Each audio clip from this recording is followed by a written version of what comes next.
এখন থেকে আপনার প্রিয় সিরিয়ালগুলো ফ্রিতে দেখুন এক্সক্লুসিভলি শুধুমাত্র সান নেক্সটে। এখনই অ্যাপ ডাউনলোড করুন।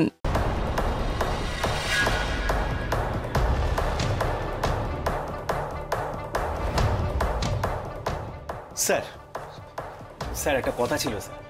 কে আপনি? স্যার আমি দীপুর দাদা প্রণবেশ। স্যার ও কি করেছে স্যার? ওকে কি করে ছাড়াতে পারি বলুন তো? বাবা, আপনার তো দেখছি বিরাট তাড়া। বাবার সামনে আমাদের মিথ্যে বেরিয়ে এলে মহা বিপদ হয়ে যাবে। ফোনে কি আপনার সাথেই কথা হয়েছে? চেনেন না বলে তো ফোন কেটে দিলেন। সেটা কি আপনি? হ্যাঁ হ্যাঁ হ্যাঁ স্যার, কোনো উপায় ছিল না আসলে। বাবা তো খুব অসুস্থ, বাবার সামনে ছিল। আসলে ওই অসুস্থ মানুষটার সামনে কিছু বলতে চাইনি।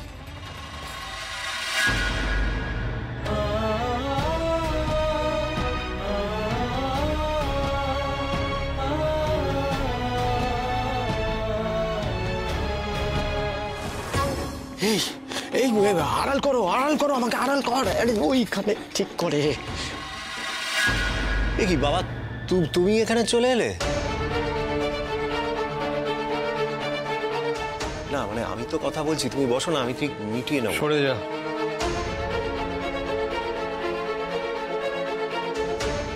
নমস্কার ইন্সপেক্টর,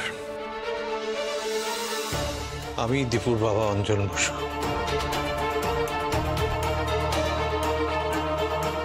বাবা, আপনি তো দেখছি কোনো সেলিব্রিটি থেকে কম কিছু নয়। সেই সকালে ফোন করেছিলাম, এতক্ষণে আসার সময় হলো। আসলে আসলে ওই ঘটনাটা শোনার পর আমরা নিজেরাই নিজেদের মতো করে সামলানোর চেষ্টা করেছি। বাবাকে কিছু জানাইনি।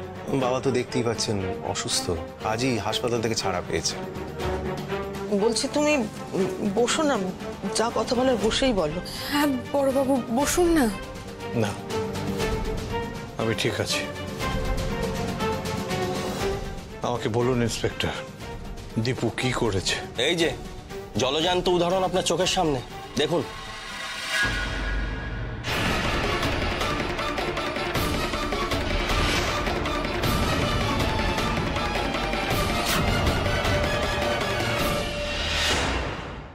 ওদের এই অবস্থা?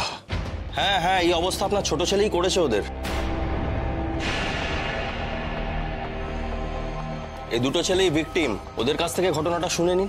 দেখুন মেরে মেরে কি করেছে, আপনি নিজের চোখে দেখুন। দোষ করেছে বলে মার খেয়েছে। এই দেখুন, সর্বনাশ তো কম বাড়াসনি, এখন আর মুখ খুলে প্লিজ বিপদ বাড়াস না। কেন? সত্যি বলতে কিসের বিপদ? হ্যাঁ কিসের বিপদ? বাবা বাবা, তুমি আমার কথা শোনো। দোষ এই দুটো ছেলের, এদের জন্য তোমাকে হসপিটাল যেতে হয়েছিল।